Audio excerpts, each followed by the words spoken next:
नमस्कार, आप देख रहे हैं 4 PM और मैं हूं आपके साथ निधि तिवारी। पंजाब के किसान संगठन हरियाणा की सीमाओं पर डटे हुए हैं और वो दिल्ली कूच करना चाहते हैं, जिसके चलते शंभू बॉर्डर और खनौरी सीमा पर तनाव की स्थिति बनी हुई है।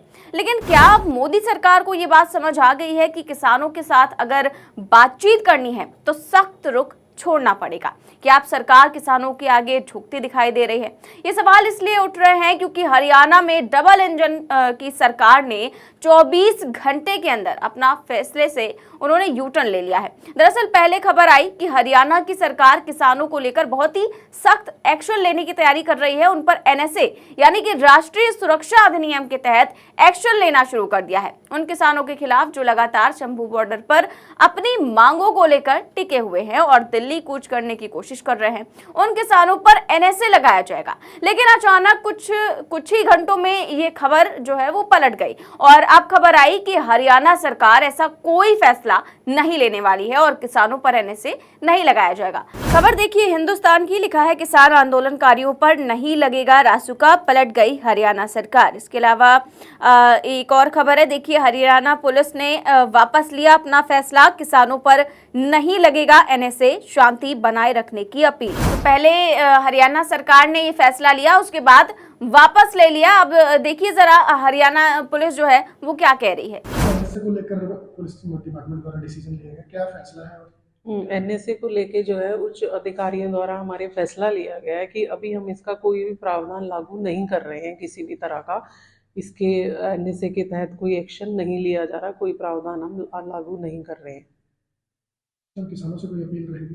किसानों से मेरी यही अपील है कि लॉ एंड ऑर्डर हाथ में ना लें, कानून व्यवस्था को समझें, शांति बनाए रखें, अननेसेसरी जो है किसी तरह का कोई हमारे लिए भी परेशानी ना करे। अगर लॉ एंड ऑर्डर मेंटेन रहेगा, शांति बनी रहेगी, तो हमारी तरफ से कोई किसी तरह का अननेसेसरी एक्शन नहीं लिया जाएगा किसी के भी खिलाफ।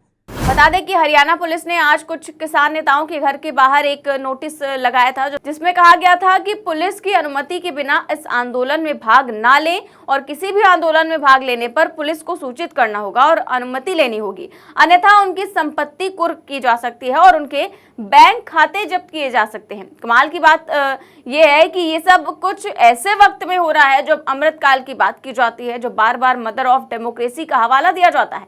लेकिन बीजेपी की डबल इंजन की सरकार किसानों पर ही रासुका लगाने का ऐलान करती है। और आखिर कौन सी प्रॉपर्टी डैमेज हो गई है जिसकी वसूली करने के लिए किसानों के बैंक खाते सीज करने पड़ेंगे या संपत्ति कुर्क की जाएगी? और उन किसानों के बैंक खातों से आपको क्या मिल जाएगा? क्या वही 15 लाख जो मोदी जी भिजवाने वाले थे? क्या कौन सी संपत्ति मिल जाएगी और कौन सा नुकसान किया गया है, ये जरूर बताना चाहिए सरकार को।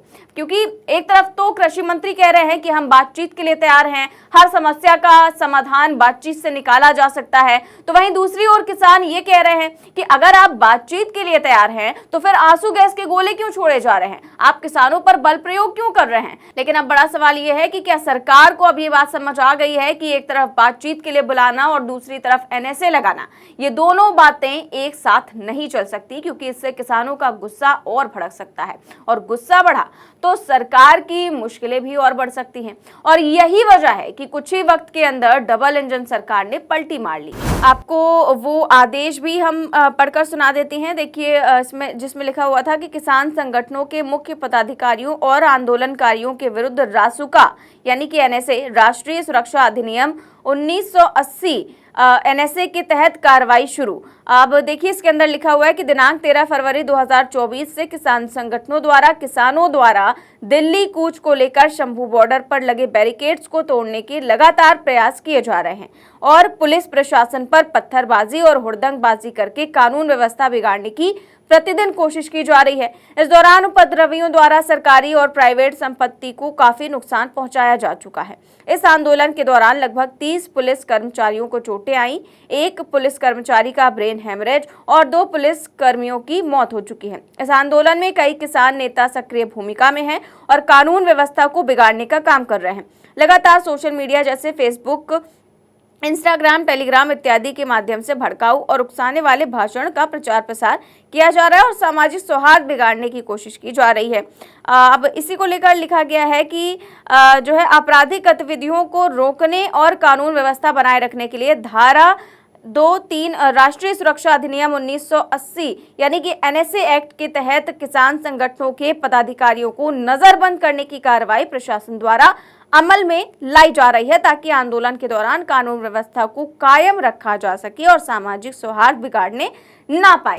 यानी कि किसान जो हैं वो सामाजिक सौहार्द बिगाड़ने का काम कर रहे हैं, लेकिन सरकार जिस तरह से किसानों पर गोलियां चलवा रही है, आंसू गैस के गोले जो है वो दागे जा रहे हैं, असली की गोलियां चलवाई जा रही हैं, किसानों की मौत भी हो चुकी है, वो कोई बड़ी बात नहीं है, वो उस पर कोई एनएसए नहीं, कोई कार्रवाई नहीं। लेकिन एनएसए किस पर लगेगा? किसानों पर, जो इस देश के अन्नदाता हैं। आपको बता दें कि किसान आंदोलन का जो है वो 11वां दिन है और जो है हार्ट अटैक से आज भी एक किसान की मौत हो गई है और अब तक कुल 7 लोगों की जान जा चुकी है और इसी को लेकर आज ब्लैक डे का आह्वान भी किया गया है। लेकिन इन्हीं किसानों पर एनएसए लगाने की बात की गई और बाद में जब ये फैसला जो है वो वापस लिया गया तो आज ही ये सुबह जो है नोटिस आई कि एनएसए नॉट बीइंग इन्वोक्ड, यानी कि एनएसए जो है अब नहीं लगाया जाएगा। इस तरह की खबर जो है निकलकर सामने आ गई। बता दें कि आज खनौरी सीमा पर किसान शुभकरण सिंह की मौत के विरोध में किसान आज काला दिवस मनाएंगे और 14 मार्च को दिल्ली में किसान मजदूर महापंचायत का ऐलान किया गया है। इसके अलावा 26 मार्च को